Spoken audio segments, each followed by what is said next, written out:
नमस्कार दोस्तों। इस वीडियो में थोड़ा सा स्थापत्य कला के बारे में अध्ययन करेंगे। यूपीपीसीएस के मेंस में अक्सर यहाँ से प्रश्न पूछे जाते हैं। कौन कौन से टॉपिक हैं पहले उसको हम देख लें। एक है पल्लव कालीन स्थापत्य कला।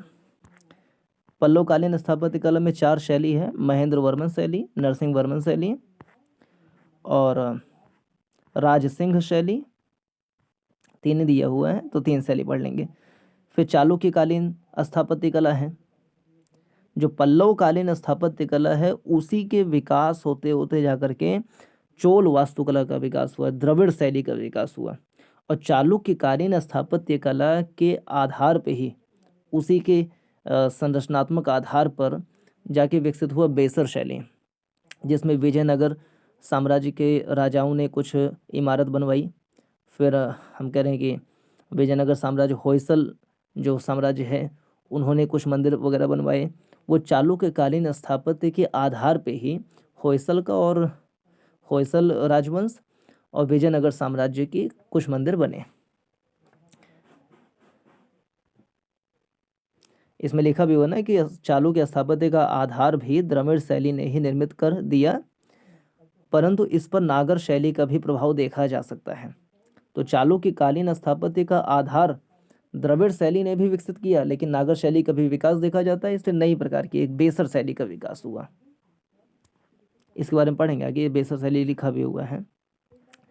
फिर इसमें एक मंदिर है जो उदाहरण हम ले सकते हैं चालुक्य काल का, शोर टेम्पल, महाबलीपुरम। चलिए फिर आगे बढ़ें, कुछ उदाहरण अच्छे। फिर राष्ट्रकूट कालीन स्थापत्य।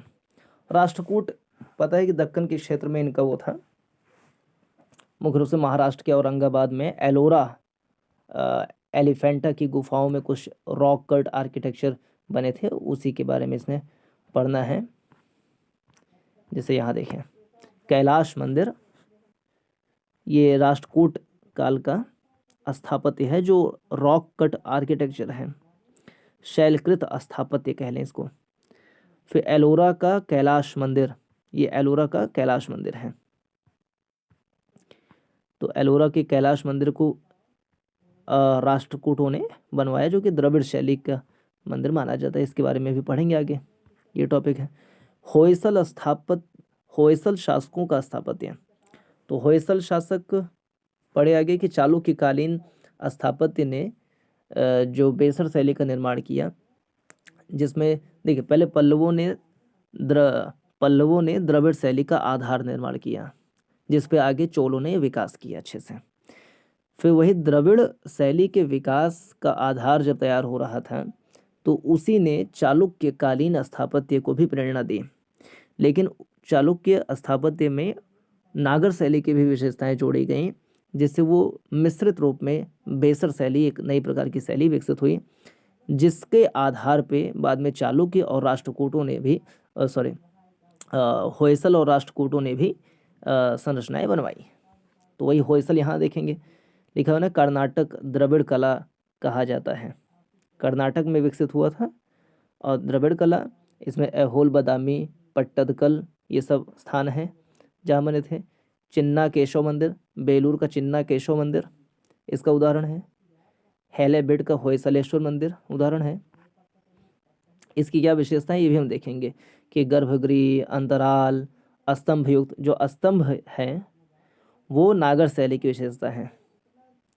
स्तंभ युक्त खुला मंडप, मुख्य मंडप बनाए गए, इसमें गर्भगृह बनाए गए, और स्तंभ वगैरह जो है नागर के वो हैं।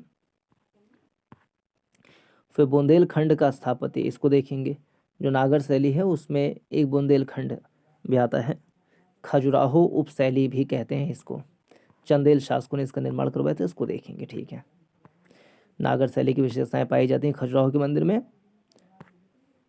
फिर चोल कालीन स्थापत्य, यहाँ से प्रश्न आते हैं एग्जाम में।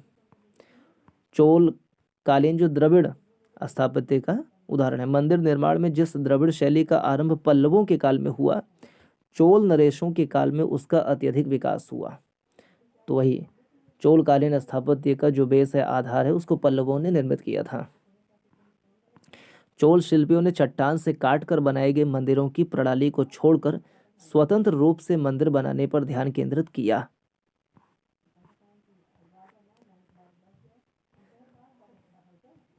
ये सब पढ़े इसमें। फिर कुछ उदाहरण भी आगे देखेंगे। बृहदेश्वर मंदिर, देखिए यहाँ पे तंजावुर का बृहदेश्वर मंदिर, जिसको राज चोल ने बनवाया था।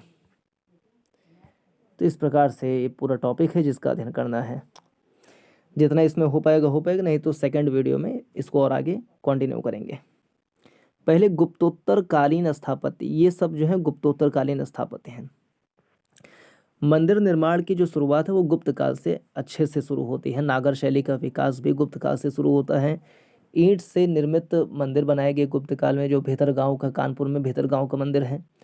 फिर कुछ स्तंभ युक्त मंदिर भी निर्माण शैली वहीं से शुरू हुई थी गुप्त काल में ही, जैसे कि ललितपुर में देवगढ़ का दशावतार मंदिर, वो उसका उदाहरण है। जो छत है शुरुआत में वो सपाट भी हुआ करती थी, बाद में उसमें खूब सारे स्तंभ, शिखर, आमलक, कलश वगैरह बनाना शुरू हुए। परकोटा जो है वो नहीं होता था नागर शैली में। खजुराहो के मंदिर बने, जो पंचायतन शैली के मंदिर भी बनाए गए उसमें। फिर नागर शैली के बहुत सारे उपखंड हम देख सकते हैं, उड़ीसा शैली। फिर मध्य प्रदेश में जो है खजुराहो शैली एक प्रकार से कह लें, जो चंदेल शासकों ने बनवाए थे। फिर गुजरात राजस्थान में चालुक्य शैली में मंदिर बनाए गए।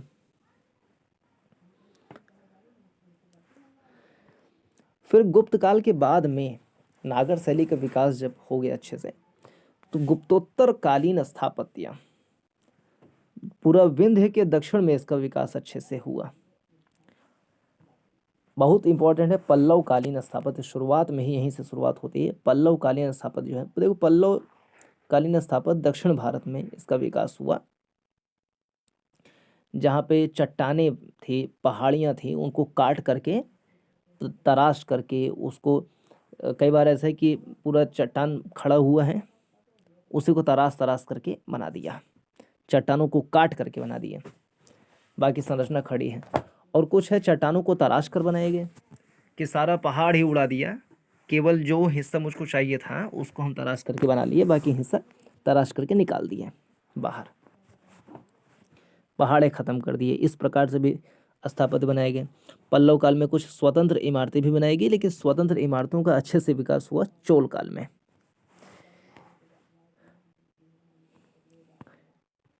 तो पल्लव कालीन स्थापत्य ये पहला है। इसकी कई तरह की शैली प्रचलित है। महेंद्र वर्मन शैली, नरसिंह वर्मन शैली, राजसिंह शैली। महेंद्र वर्मन शैली सबसे पहले, यही भाई महेंद्र वर्मन शैली। इस शैली के तहत मंडप प्रकार के मंदिरों का निर्माण किया गया था। इसकी विशेषता है पहाड़ को काट कर स्तंभ युक्त बरामदा बनाया गया था, जिसको मंडप कहते हैं, मंडप। तथा अंदर की तरफ खोद कर 2-3 कमरे बनाना, ये इसका है विशेषताएं। तो फिर से पढ़ें अच्छे से। पल्लव कालीन स्थापत्य एग्जाम में पूछे जाते हैं, प्रीलिम्स में तो आता है, मेंस में भी आता है। महेंद्र वर्मन शैली में क्या है, इस शैली के तहत मंडप प्रकार के मंदिर बनाए गए। विशेषता है पहाड़ को काट कर स्तंभ युक्त बरामदा बनाए गए, जिसको मंडप कहते हैं। और अंदर की तरफ खोद कर 2-3 कमरे बनाए गए। तो यह है महेंद्र वर्मन शैली। तो माँ से महेंद्र वर्मन, माँ से मंडप प्रकार की मंदिर बनाए गए। फिर आता है नरसिंह वर्मन शैली। इसमें क्या विशेषता जुड़ी, इस शैली के अंतर्गत मंडप प्रकार के मंदिर बनते रहे, परंतु एक विशिष्ट शैली के रूप में रथ शैली का निर्माण हुआ। तो नरसिंह वर्मन शैली में मंडप प्रकार के मंदिर बने, नई जुड़ाव के, और रथ शैली का भी निर्माण हुआ। सप्त पैगोडा के मंदिर इसके उदाहरण हैं। तो रथ मंदिर में उदाहरण लिख लेंगे, सप्त पैगोडा का मंदिर।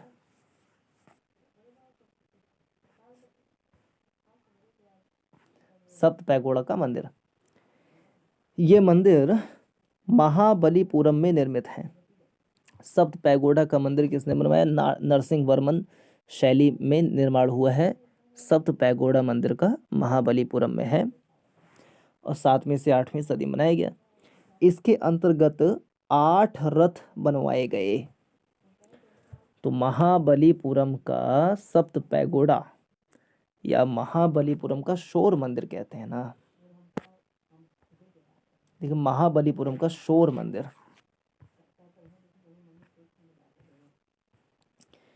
तो सप्त पैगोडा जो महाबलीपुरम में है वो नरसिंह वर्मन शैली में बना है। इसमें रथ बनाए गए, 8 रथ बनाए गए।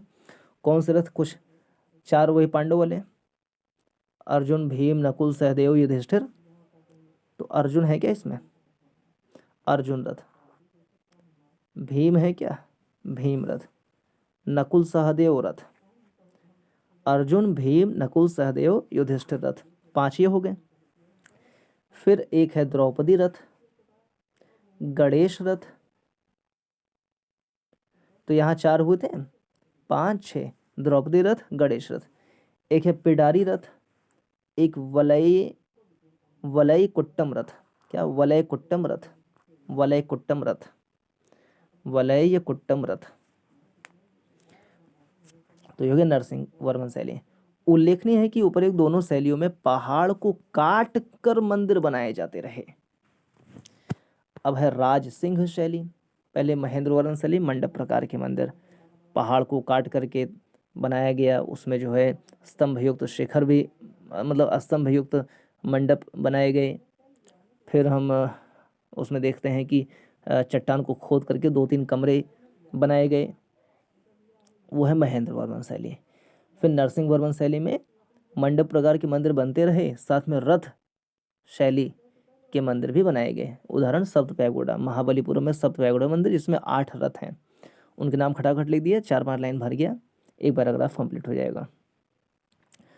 जैसे कि अर्जुन रथ, भीम रथ, नकुल सहदेव रथ, युधिष्ठिर रथ, द्रौपदी रथ, पिडारी रथ, गणेश रथ, वलय कुट्टम रथ, ये 8 हो गए।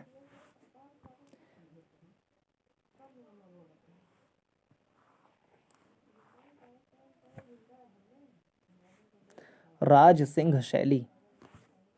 इस शैली के अंतर्गत एकाश्म मंदिर तथा स्वतंत्र रूप से बने मंदिर दोनों के उदाहरण मिलते हैं। एकाश्म मंदिर देखिए अब धीरे धीरे कैसे प्रोग्रेस हो रहा है।